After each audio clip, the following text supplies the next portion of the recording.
Well, guys, the next reaction request I got's from my good friend Underground. We're going to check out Disturbing Things I Found on the Internet, Volume 6 by the channel Lazy Masquerade. All right, this was requested by Underground again. Let's get right into it. It's a little bit of a longer video, 28 minutes long, so sit back, guys, grab a drink, grab some popcorn, whatever, grab a snack. Disturbing Things I Found in the Internet, Volume 6 by Lazy Masquerade.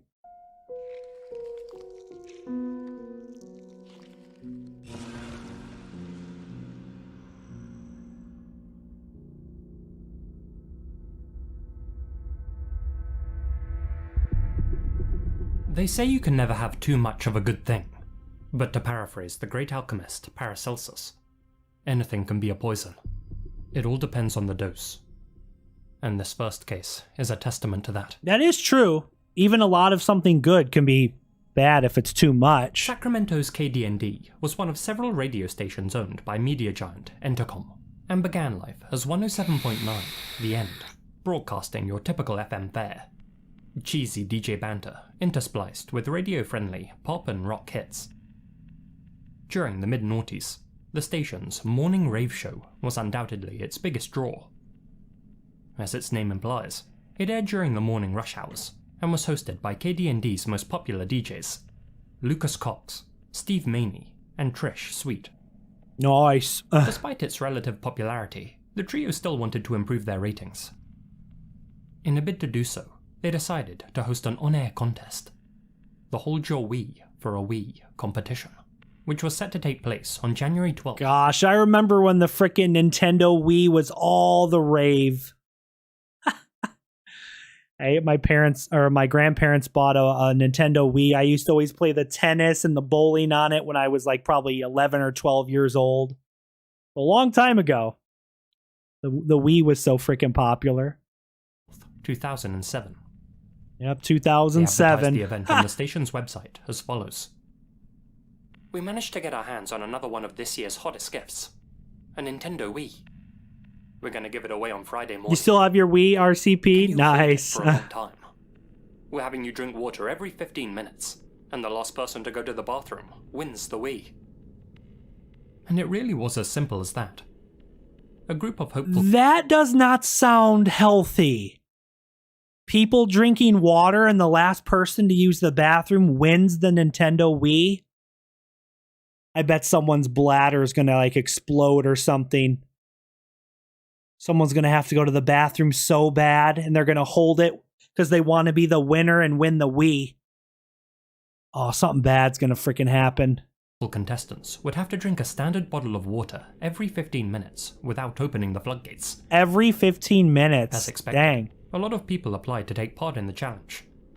After all, the grand prize of a Nintendo Wii. Hold on. You watch Chill's Top 15 next. Loaf is Jaden Smith.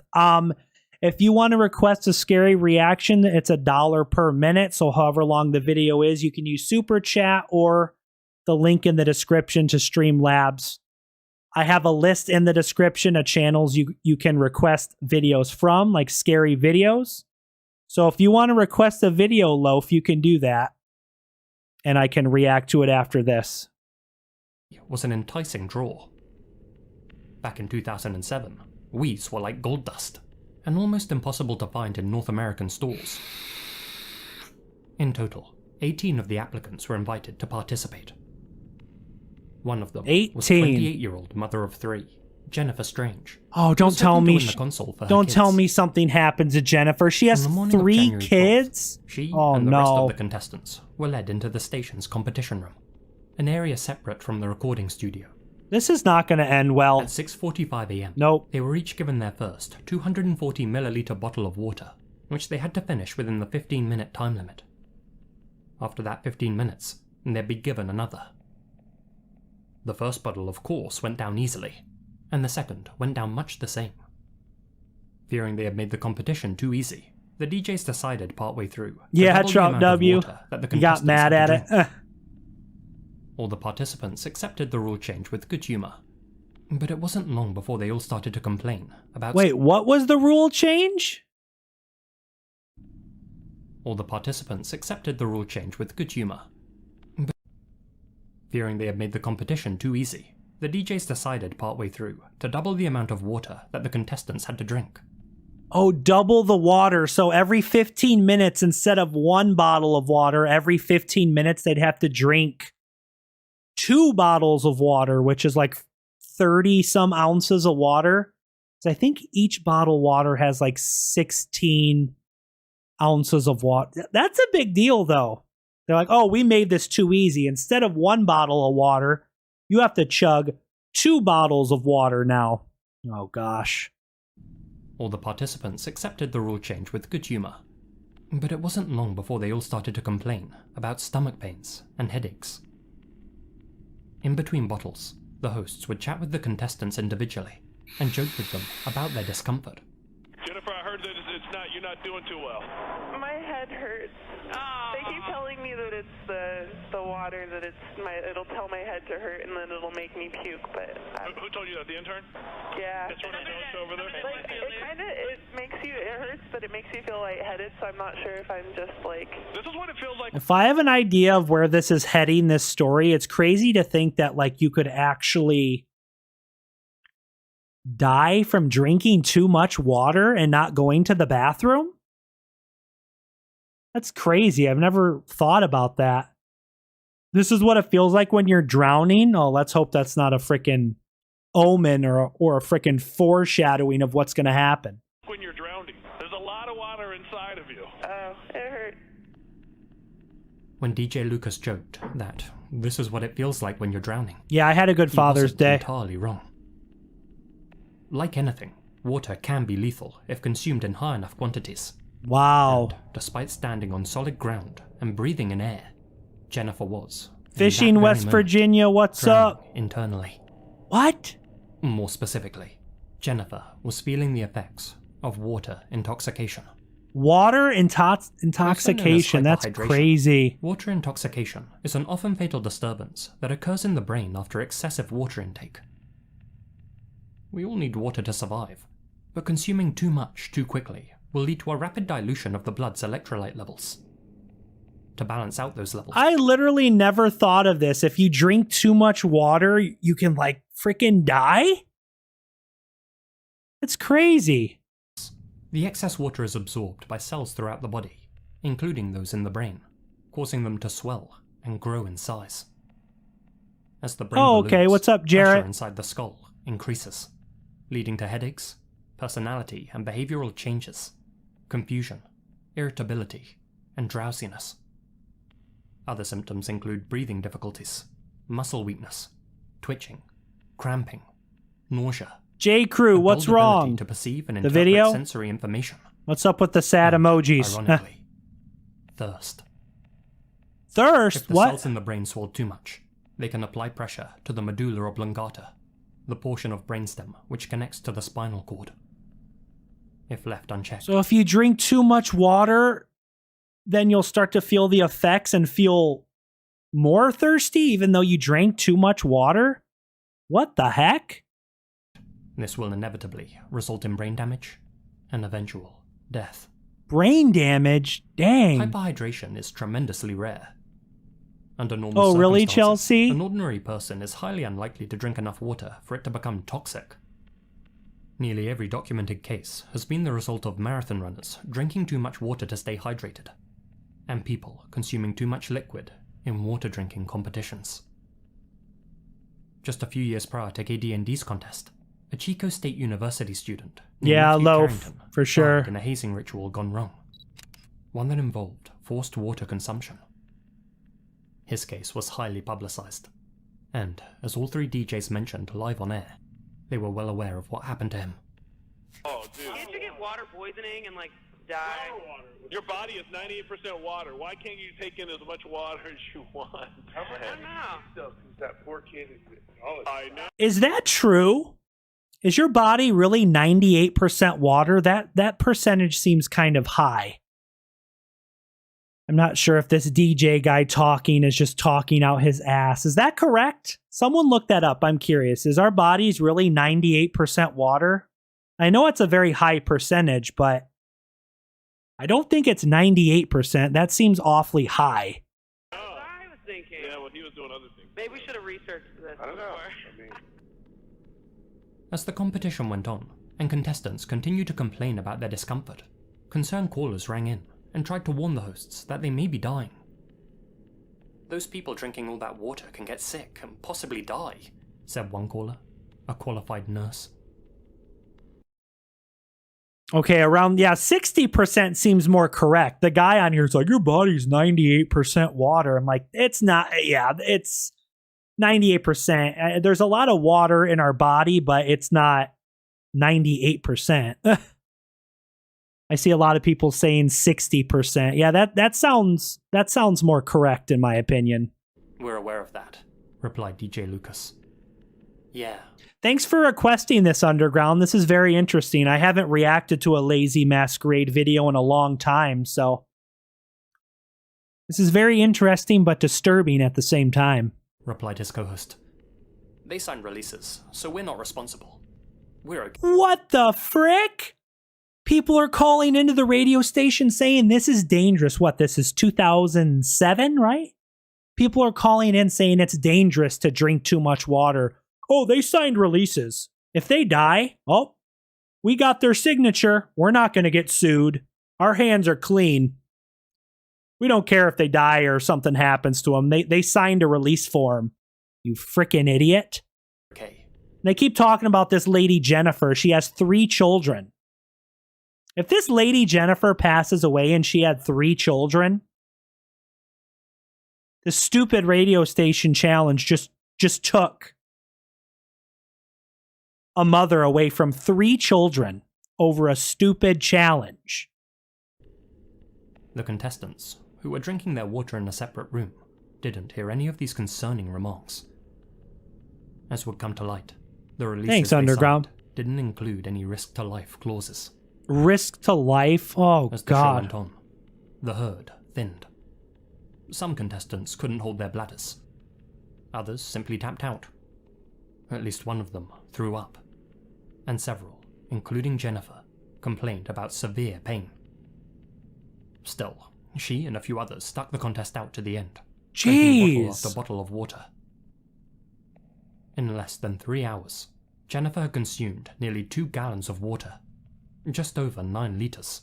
Oh my gosh, look at her belly. Are you pregnant? Come on over, Jennifer. You okay? You want to lay 2 gallons of water? What? Too much water. The show came to an end at 9:30 a.m.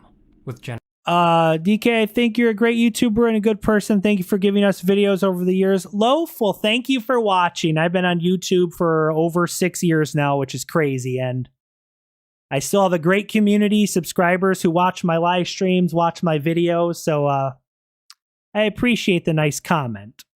saying that she couldn't continue anymore. She claimed the silver medal and walked away with a pair of Justin Timberlake concert tickets. Something's going to happen to Jennifer. I really hope she... Got a bad feeling that something really bad happened to Jennifer. This image of her, posing with her prize, was the last photo of her ever taken alive. Oh my God. After She leaving the building, freaking died? Jennifer called in sick at work, explaining that she had a severe headache and was heading home to sleep it off. One of her co-workers contacted Jennifer's mother, who, in turn, went to check up on her. She found her daughter, Jennifer, dead in the bathroom. What? Mere hours after the contest had ended. I had a bad feeling about Jennifer. KBND reacted quickly to the news of Jennifer's demise. What the and hell? fired 10 station employees involved in the competition, including the 3 DJs.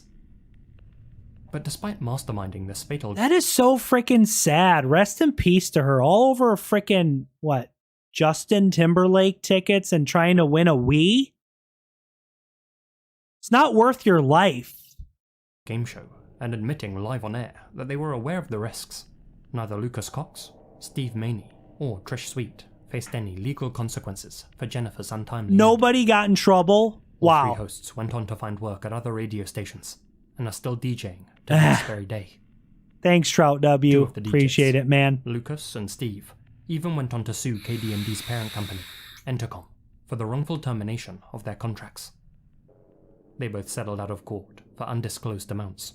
I feel horrible for her and her family. Absolutely horrible. That's one of our listeners died. And never thought for 1 second that we were going to get fired. Not for 1 second did I think that we were going to get fired. Oh, we feel terrible. We feel terrible that this lady Jennifer passed away from our stupid challenge, but I didn't think I would lose my job. Yeah, it's really sad and all, but don't forget, she signed a waiver, so we're not responsible. It's really sad, but I don't think I should have got fired. Frickin' idiot. She had 3 children who now don't have a mother. Although no criminal charges were ever pressed, Jennifer's husband Billy did go on to sue Entercom Sacramento, LLC. The company's defense lawyers tried to Really, argue Loaf? that Jennifer was Awesome. responsible for her own untimely end. That it was her responsibility to know that drinking too much water could be fatal. However, the jury determined that she had acted as any normal person would, given the circumstances. On November 2nd, 2009, Billy was awarded $16.6 million in damages. Still, no amount of money in the world could bring back the mother of his... Are you serious?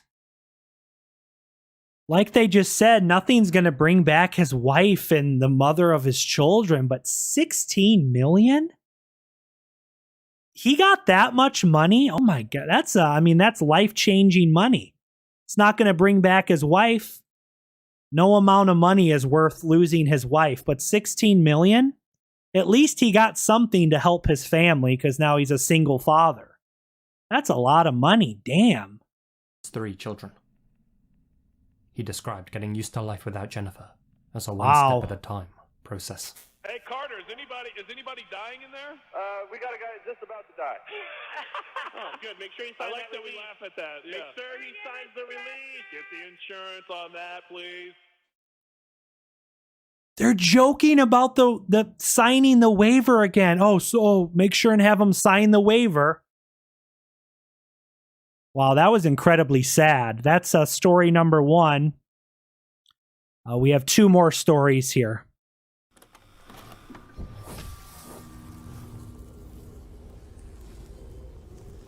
What's up, Mac? How you doing, bro?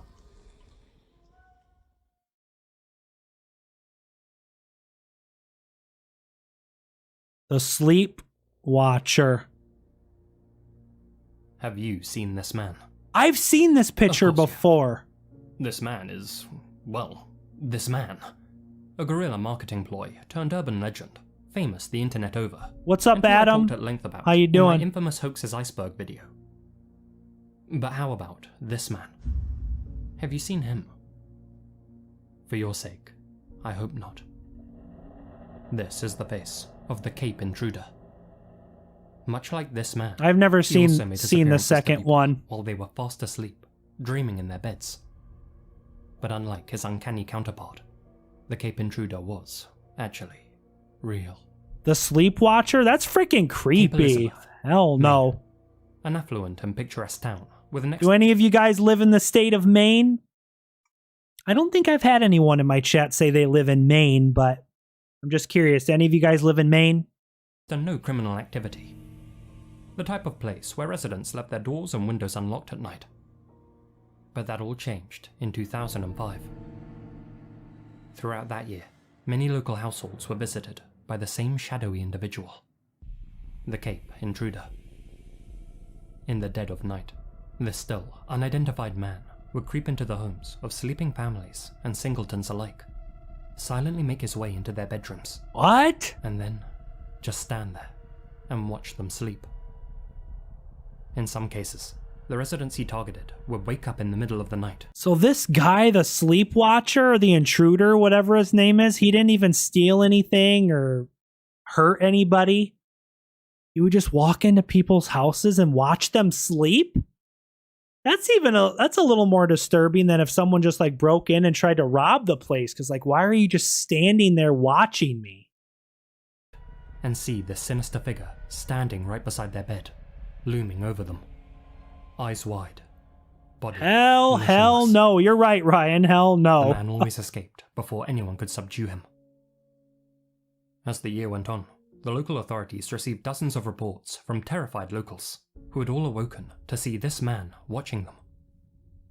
Paranoia soon swept through Cape Elizabeth. with What everyone the wondering if hell? they'd been visited by the same man and just hadn't realized. After all, he never moved or touched anything.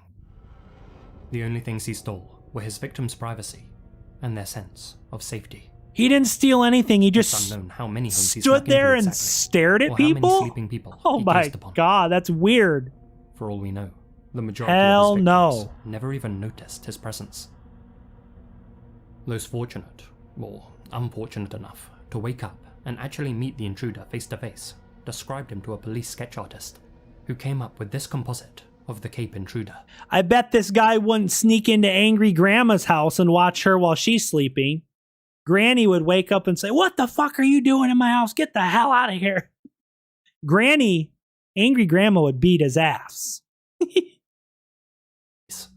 Who stood around 5'10", had a medium build, short brown hair, and an expressionless Hey, face. thank you, Z-Man. How's work going, bro? The sketch was disseminated amongst the residents of Cape Elizabeth, and it generated about 10 tips from concerned callers, who all thought they knew who the intruder was. Of the 10 callers, said Police Captain Brent Sinclair, 2 named the same person. Everybody seems to think it looks like someone they know or have seen. Despite investigating each lead, I mean, this intruder does kind of have a generic face. Last dono tonight. Good night, guys. If you see the picture of this guy, he kind of has just like a generic looking white dude face, I guess. thoroughly, no potential suspects were ever identified. The sleepwatcher was obviously a creep, a potentially dangerous creep at that. The sleep But he wasn't watcher. stupid. What about the Yesh He Man? always gained access to each property silently and without being noticed. He never left behind any physical or forensic evidence, and whenever his victims woke up, he immediately fled the scene before they could shake off their grog and regain lucidity. Why would he just stand there and watch Snuck around. people? Didn't find out. Freaking creeper. It's It's freaking theorized weird. that the sleepwatcher may have had somnophilia. That's to say, he derived pleasure from watching people sleep. This urge had in all likelihood grown so strong that he couldn't help but live out his fantasy. Although uncommon, a compulsion to watch others So sleep his fantasy was just watching people sleep. That's so bizarre. That's so bizarre and just weird. That was like his thing that he liked, his weird kink, is watching people while they're sleeping, complete strangers. I hope this guy was, I wonder if he was ever arrested or if he was ever caught. news isn't unheard of. Yeah, he's a weirdo, Ryan. The Manson family did something similar. They called it creepy crawling, and would enter people's homes to rearrange their furniture and watch the residents slumber. Some of you may also remember What? Mr. Sleepy People, a YouTuber who filmed himself licking the eyeballs of passed out women without their knowledge. What? A quick Google search will throw up dozens of cases where people have been caught inside the homes of unconscious people, watching them sleep. Licking eyeballs? But in the vast majority Oh of my these god. cases, voyeurism was never the perp's main motivation. The Manson family's intention wasn't to just watch people sleep. By moving their personal effects, they were sending the homeowners a message that they could have taken their lives while they slept, but chose not to. It's almost like a weird controlling thing. Do you guys agree? It's like this weird sense of power and control. Like someone wakes up and their furniture and stuff's moved around the house. It's like, I could have taken your life while you were sleeping, but I chose not to. It is a weird power control thing. Oh, I watched you for 3 hours while you're sleeping. I could have done some very bad things to you, but I just left. Hunter Junkerman, member for 4 months. How's everyone's night going? Night's going great, man. Thanks for being a channel member. We're just watching some scary, creepy videos tonight. Mr. Sleepy People no doubt enjoyed watching his targets as they drifted in the land of Nod, but it Okay, seems he Isaiah. got more enjoyment out of worming them. Don't What? look it up. Other intruders have been caught peeping at the sleeping, sure. Wait, but what? primarily, they had come to steal the homeowner's possessions. Sleeping, sure. But primarily, they had come to steal the homeowner out of worming them. Worming or eyeball lick. That's a thing? Eyeball licking. What the frick? Some weird people out in this world, I swear. Don't look it up. Other intruders have been caught peeping at the sleeping, Oh, sure. God. But primarily, they had come to steal the homeowner's possessions, and watching them was an afterthought. The Cape Intruder, however, was a rarity. He seemed to derive all of his pleasure from the simple act of watching alone. To combat the elusive intruder, the good people of Cape Elizabeth set up neighborhood watch. If anyone tries to lick my eyeball while I'm sleeping, they're going to get punched in the chest. Stay away from my eyeball while I'm sleeping, you weirdo. Groups, and patrolled the areas most heavily affected by his break-ins. But neither they, nor the police, were ever able to apprehend him. As soon as his case started receiving media attention. Guys, really quick, we're at 47 likes on the live stream. If you haven't yet, hit the like button. If we can get over 50 likes on the stream, that would be awesome, guys. Make sure and hit the like button. Gave up his nighttime hobby entirely, and never struck again. At least, not to anyone's knowledge. Perhaps Thanks his for stopping activities by, ceased Hunter. Because locals began locking their doors and windows. Perhaps he feared that if he continued, he'd eventually be caught. Or maybe he really did continue to indulge in his twisted passion after all, and simply upped his Thanks, game Trout W. Appreciate and it, moved on mate. to greener pastures. Some have theorized that the Cape Watcher may have also been responsible for another spate of intrusions. What? 3 years after this individual stopped operating in Cape Elizabeth, another man, dubbed the Halifax Sleep Watcher, began to draw a lot of attention in nearby Nova Scotia. Just like the Cape Intruder, the Halifax Sleep Watcher made a habit of sneaking into people's rooms and observing them as they slept. Unlike his predecessor though, the Halifax Sleep Watcher... Have you guys ever heard of this? People who like watching other people while they're sleeping. It's such a weird... Such just a weird, disturbing thing. eventually progressed to touching the people he watched. However, Oh, he did God. match the physical description of the Cape Intruder almost perfectly. Is it possible then that the two were actually one and the same? Maybe he moved. It's hard to say with certainty. He moved to a because, as different mentioned, city This kind of delinquency is far from unheard of. to continue his weirdness. Regardless, given how much time has passed, the authorities have since decided to let sleeping dogs lie, and are no longer actively looking for either the Cape Intruder or the Halifax Sleep Watcher. It is a truly chilling thought, though. To be Welcome visited back, by a Hank. stranger when you're at your most Yes. vulnerable. The thought of someone being inside your home at night, and you being totally unaware of their presence, is enough to make anyone's skin crawl. When the Yeah, other sleep watchers that's past weird. victims all now sleep with one eye open. I suggest that tonight, before you go to bed, you double check that your doors are locked too. After all, this man is still out there. He was never caught.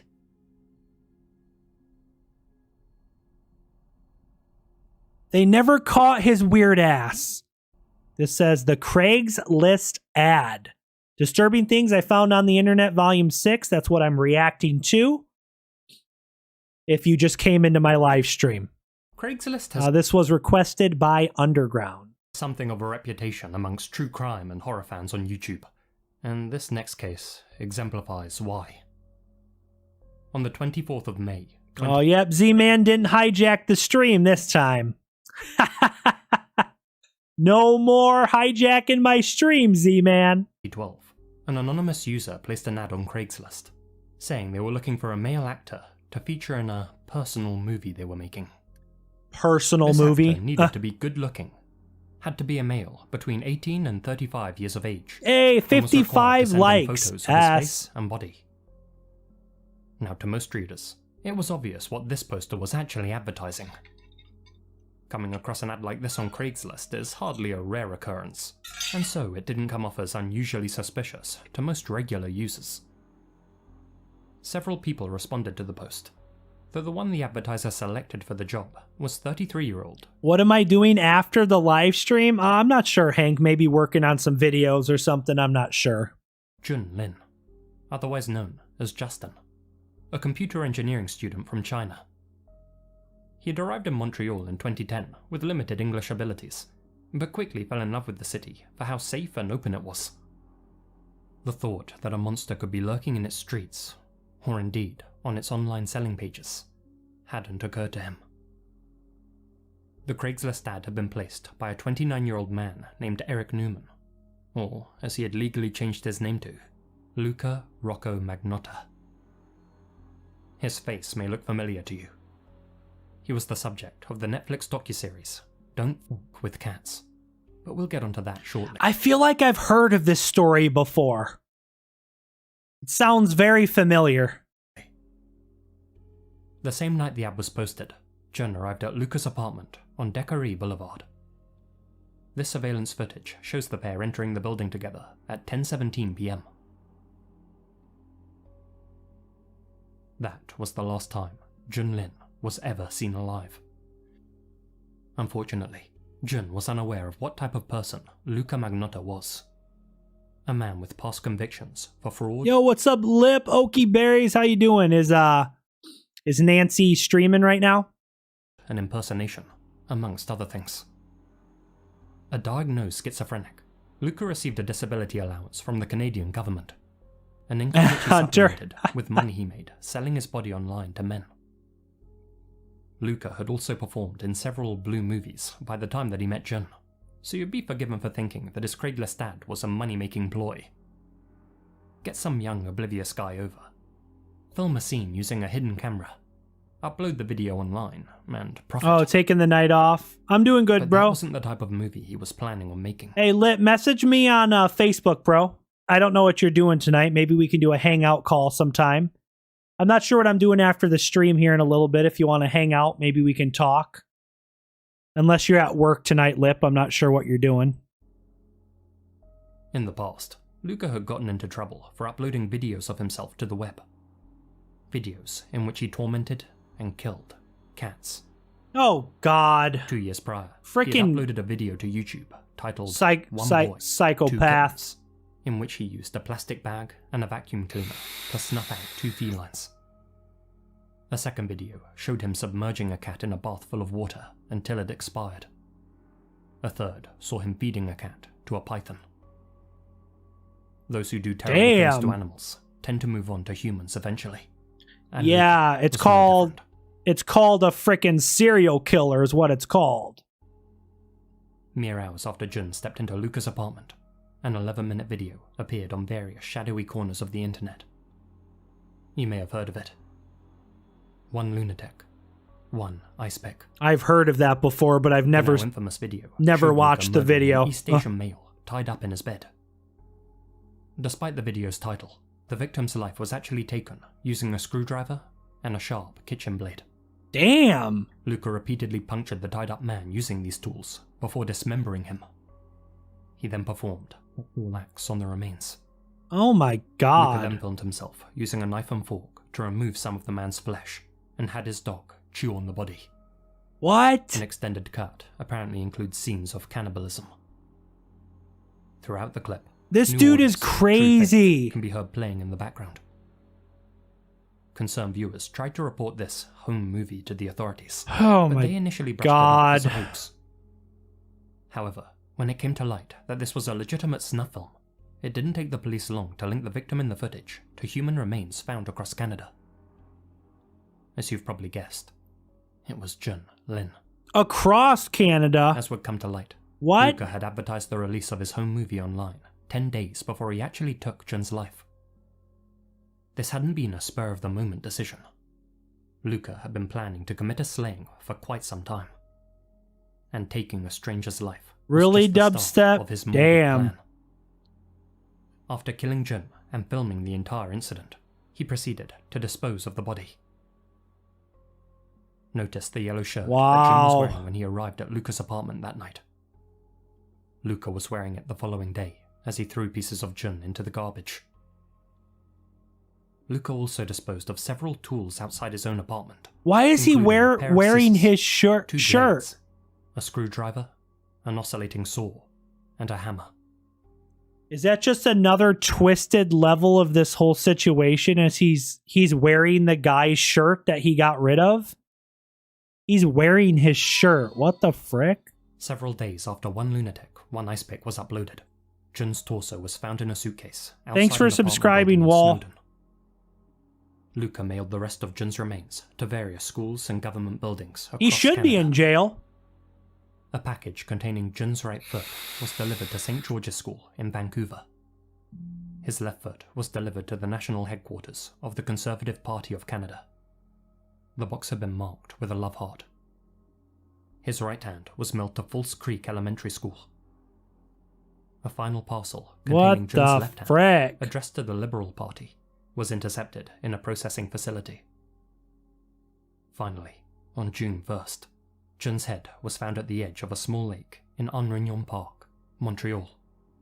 Near a lake? Detectives had now collected all What? of Jun's missing pieces. Now all they had to do was piece together where Luca had fled to.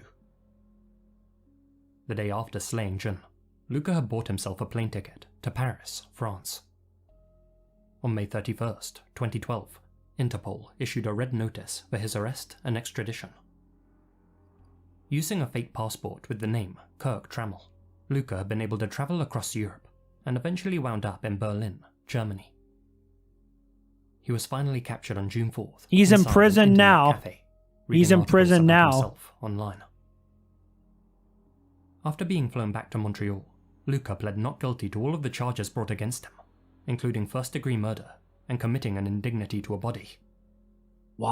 Although he accepted that he had committed all of the acts he was accused of, he claimed diminished responsibility due to his mental illnesses, which included borderline personality disorder and paranoid schizophrenia. Oh, he's like, oh, just because I have a mental disorder, I should be set free? No, buddy, that's not how it works. Did all of the acts he was accused of. He claimed diminished responsibility due to his mental illnesses, which included borderline personality disorder and paranoid schizophrenia. He said that a man called Manny was inside his room with him on the night of Jun's slaying, Manny? urging him to go through with the slaughter. Who the hell's that? Both Manny and Lucas's alias, Trammell, were characters from the movie Basic Instinct. In that film, there's a murder scene that involves a silver ice pick. Prosecutors suggested Wow. that Luca had been inspired This by his guy's favorite crazy. doll and painted his black screwdriver silver to resemble the ice pick used in that scene. Ultimately, Luca Magnotta was found guilty of all charges and was given a life sentence.